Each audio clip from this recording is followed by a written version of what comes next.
Right Telangana వ్యాప్తంగా BC సంఘాలు చేపట్టిన బంద్ కొనసాగుతోంది. ఆర్టీసీ బస్సులు బయటకు రాకుండా డిపోల ముందు బీసీ నేతలు ధర్నా చేపట్టారు. అన్ని జిల్లాల్లో ఆర్టీసీ బస్సులు నిలిచిపోయాయి, డిపోలకే పరిమితమయ్యాయి. తెల్లవారుజాము నుంచి బస్సులు తిరగడం లేదు. హైదరాబాద్ లో ఎంజీబీఎస్, జేబీఎస్ సహా అన్ని బస్టాండ్లో బస్సులు నిలిచిపోయాయి. ప్రయాణికులు ఇబ్బందులు పడుతున్నారు. అత్యవసర సేవలు మినహా మిగతా అన్ని రంగాలు బంద్ అయ్యాయి. బంద్ను శాంతియుతంగా నిర్వహించుకోవాలని తెలంగాణ డీజీపీ సూచించారు.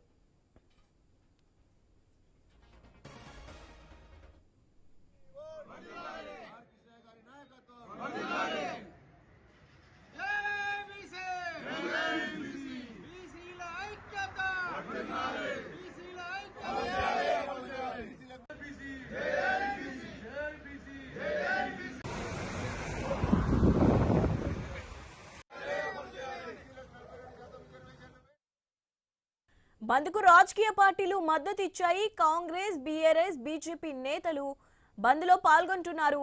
42 బీసీ% రిజర్వేషన్లు అమలు చేయాలని డిమాండ్ చేస్తున్నారు.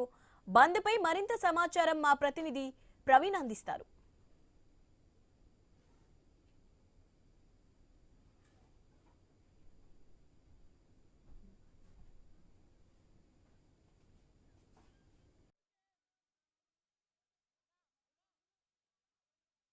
అదే బీసీ 42% రిజర్వేషన్లను అయితే మొత్తంగా నిరసిస్తూ ఈరోజు ధర్నా కార్యక్రమం చేపట్టాయి.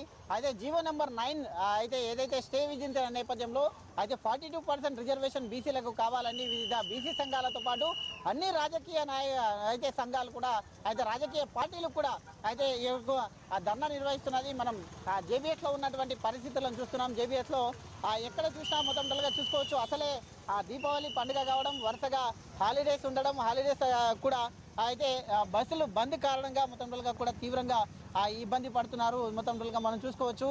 ఈరోజు మొత్తం అయితే ఆర్టీసీ స్వచ్ఛందంగా ఉదయం నుండే బంద్ను ప్రకటించింది. ఇటు ఆర్టీసీతో పాటు మొత్తంగా కూడా అన్ని ప్రైవేట్ పాఠశాలలు కానీ, ఇటు విద్యా సంస్థలు కానీ, కార్యాలయాలు కూడా అన్ని కూడా బంద్ చేసిన క్రమం లోపల చూసుకోవచ్చు. మనం మొత్తంగా అందరూ వెయిట్ చేస్తూ ఉన్నారు. మాట్లాడించే ప్రయత్నం చేద్దాం. బ్రదర్, చెప్పండి, ఈరోజు బంద్ అయితే మొత్తం ఆర్టీసీ బస్సులు అన్ని కూడా బంద్ ఉన్నాయి. ఎక్కడ వెళ్ళాలి మీరు? ఎట్లా? నిజామాబాద్కి వెళ్ళాలి. యాక్చువల్గా ఇది ఫెస్టివల్ సీజన్, జనాలందరూ ఎవరాళ్ళు ఇంటికి వెళ్తూ ఉంటారు. సో ఇలాంటి సిచ్యువేషన్లో ఇలాంటి డిసిషన్ అనేది చాలా వరకు జనాలకు ఇబ్బందికరంగా ఉంటుంది. సో ఇది ఎర్లీగా స్టార్ట్ చేస్తే బెటర్. ఎందుకంటే అందరూ చాలామంది ఎక్కడి నుంచో చాలామంది వచ్చారు, వెయిట్ చేస్తున్నారు. ఏం చెప్తున్నారు ఆర్టీసీ వాళ్ళకి అడిగితే? ఏం చెప్తున్నారు? ఏం అప్డేట్స్ ఏం చెప్తారు. ఈవినింగ్ అవ్వచ్చు అంటున్నారు, ఆఫ్టర్నూన్ అవ్వచ్చు అంటున్నారు. చూడాలి. ధర్నా కూడా ఈరోజు మార్నింగ్ 5 గంటల నుంచి సాయంత్రం 5 గంటల వరకు ఉంది. మరి ఈ విధంగా అందరూ కూడా ఇబ్బంది పడుతున్నటువంటి విషయాలు ఆర్టీసీలో ఎక్కడ కూడా ఆర్టీసీ బస్సులు తిరగట్లేదు, రోడ్డు పైకి ఆటోలు కూడా రానివ్వట్లేదు, పెట్రోల్ బంకులు కూడా బంద్ చేశారు. మొత్తం తీవ్రంగా ఆ ఇబ్బందులను ఎదుర్కొంటున్నారు. అయితే ఎలా చూడొచ్చు అంటారు ఈ ధర్నా గురించి? ఏం చెప్పలేను, ఏంటంటే చాలాసేపటి నుంచి వెయిట్ చేస్తున్నాం. అయితే దీపావళి సెలవులు కావడం చేత ఊర్లలోకి వెళ్ళే వాళ్ళు కూడా తీవ్రంగా ఇబ్బంది పడుతున్నారు. మనతో పాటు చూసుకోవచ్చు.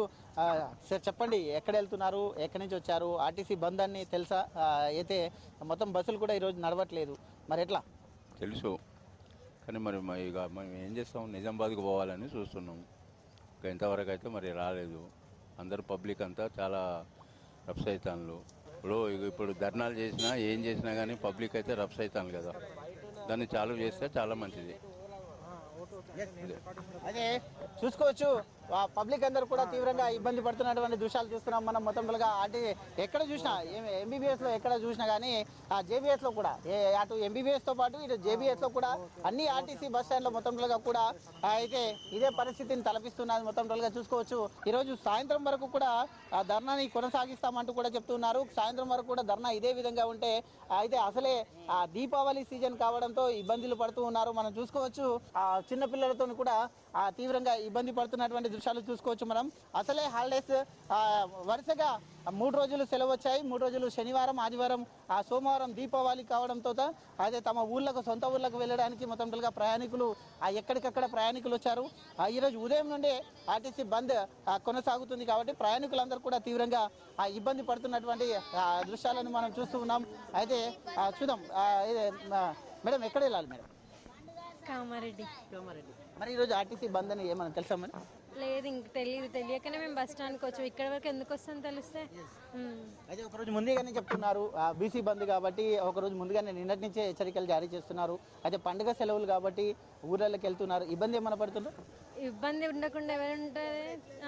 ఎలా వెళ్ళాలి, ర్యాపిడో సోలో అంటే 2-3 చూపిస్తున్నారు. సడన్గా ఇట్లా చెప్తే ఎట్లా? ఇప్పుడు పొద్దున 4 o'clockకి స్టార్ట్ అయినాం మేము. అక్కడికి ఇంటికి వెళ్ళేసరికి నైట్ అవుతుంది. ఇంకా స్టార్ట్ కూడా చేయట్లేరు వాళ్ళు. పెట్టడానికి అతనికి ఏముందో కానీ స్ట్రగుల్ అయ్యేది మేము కదా. చూసుకోవచ్చు. అయితే ఎప్పుడు కూడా అయితే ప్రయాణికులను ఇబ్బంది పెట్టవద్దు. ధర్నాలు చేసుకున్నా కూడా తమ సొంత నిర్ణయాల ప్రకారం ఎలాంటి ప్రయాణికులకు ఇబ్బంది కలగకుండా చూసుకోవాలంటూ కూడా చెప్తున్నారు. ఇటు పోలీస్ శాఖ కూడా చెప్తూ ఉంది ఎలాంటి అవాంఛనీయ సంఘటనలు జరగకుండానే చూసుకోవాలి, ధర్నా ప్రశాంతంగా నిర్వహించుకోవాలంటున్నారు. ఉదయం నుండి ఆర్టీసీ బంద్ కారణంగా ఇబ్బందులు పడుతున్నారు. చూసుకోవచ్చు. మేము చెప్పండి, ఎన్ని గంటలకు వచ్చారు, ఎక్కడ వెళ్ళాలి, ఏ విధంగా? 6 గంటలకు వచ్చినాము. అసలు ముందు చెప్పాలి, లైక్ పండగ టైంలో ఇట్లా చాలా ఇబ్బంది అవుతుంది. ట్రైన్స్ ఏవైనా కానీ ఇప్పుడు అందరు అక్కడికే వెళ్తారు. అసలు క్యాబ్స్ బుక్ అవ్వట్లేదు, బ్లాబ్లా అంటారా, అవి కూడా అన్నీ ఫుల్ ఉన్నాయి. మరి ఘోరంగా ఉంది పరిస్థితి. ఇట్లాంటి టైంలో మాత్రం బంద్ ఇట్లాంటివి పెట్టుకోవడం చాలా తప్పని మా ఫీలింగ్. ఆర్టీసీ బంద్ కారణంగా ప్రయాణికులు మొత్తం టోల్గా జేబీఎస్లో ఇబ్బంది పడుతున్నారు. బస్సులను ఎప్పుడు ప్రారంభిస్తారంటూ ఎదురు చూస్తున్నారు. పండుగలు కావడం చేత ఊర్లలోకి వెళ్లేందుకు సిద్ధంగా ఉన్నారు. కానీ ఆర్టీసీ వాళ్ళు మొత్తం ఎప్పుడు ఆ యొక్క ధర్నా నుండి బస్సులను స్టార్ట్ చేయాలో వరకు ఇన్ఫర్మేషన్ కూడా ఇవ్వట్లేదు అంటూ కూడా వాపోతున్నారు. వీడియో జర్నలిస్ట్ చైతన్యతో ప్రవీణ్, ఐ న్యూస్, హైదరాబాద్.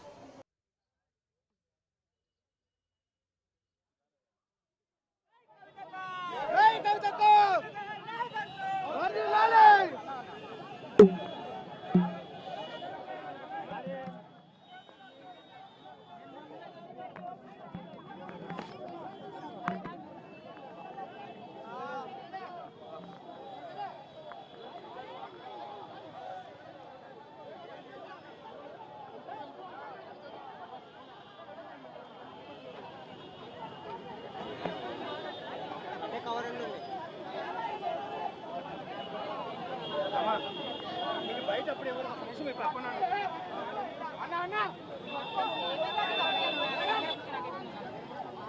అన్న ఇటు పట్టుకోండి.